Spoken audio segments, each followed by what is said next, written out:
بسم اللہ الرحمن الرحیم۔ اللہ کے پاک نام سے شروع جو بڑا مہربان نہایت رحم والا ہے۔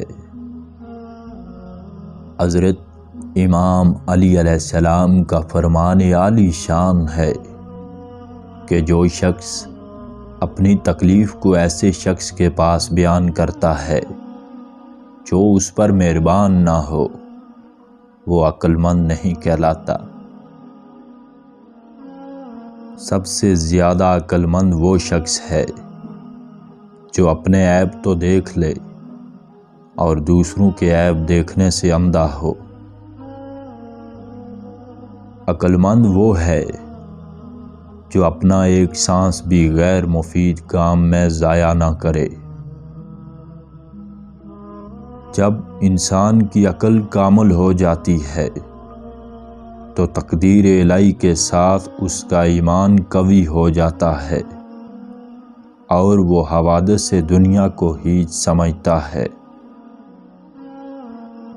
دنیا ایک زہریلے سانپ کی مثال ہے جس کا بدن ہاتھ لگانے سے ریشم کی طرح ملائم معلوم ہوتا ہے، مگر اس کا پیٹ زہر سے بھرا پڑا ہے۔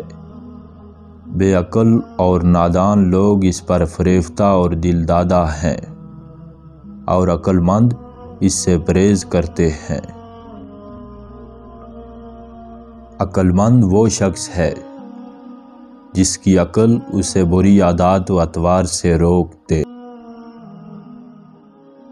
جس شخص میں عقل نہ ہو اس کا ساتھ نہ دے، اور جس میں امانت کی صفت نہ ہو اسے اپنا بید نہ بتا۔ عقل مند کی ہر بات سے اس کی بزرگی ظاہر ہوتی ہے اور ہوشیار کے ہر ایک کام سے اس کی فضیلت نظر آتی ہے۔ عقل مند کا کلام سننے والوں کے لیے ایک قسم کی غذا اور قوت ہے، اور جاہل کا جواب بس خاموشی اور سکوت ہے۔ بہت سے ذلیل لوگوں کو ان کی عقل نے معزز اور باعتبار بنا دیا، اور بہت سے عزت داروں کو ان کی جہالت نے ذلیل اور خوار کر دیا۔ عقل مندی ایسی چیز ہے کہ اس سے سب عیب چھپ جاتے ہیں۔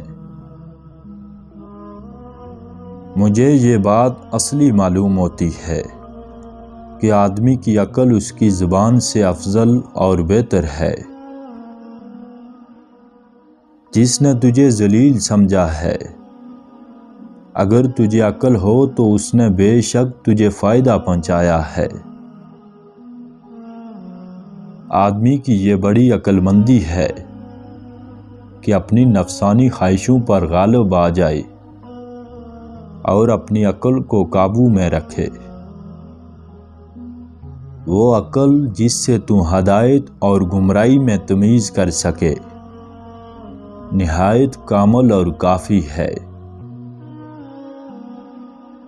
ہر ایک آدمی کا کوئی نہ کوئی مطلب اور ہر ایک چیز کا کوئی نہ کوئی سبب ہے۔ سب سے زیادہ عقل مند وہ شخص ہے جو دنیا کو اپنا دشمن سمجھے، اس سے اپنی امیدیں اور آرزوئیں قطع کرے۔ عقل مندی لوگوں سے نزدیکی کا ذریعہ ہے اور بے وقوفی دوری کا وسیلہ ہے۔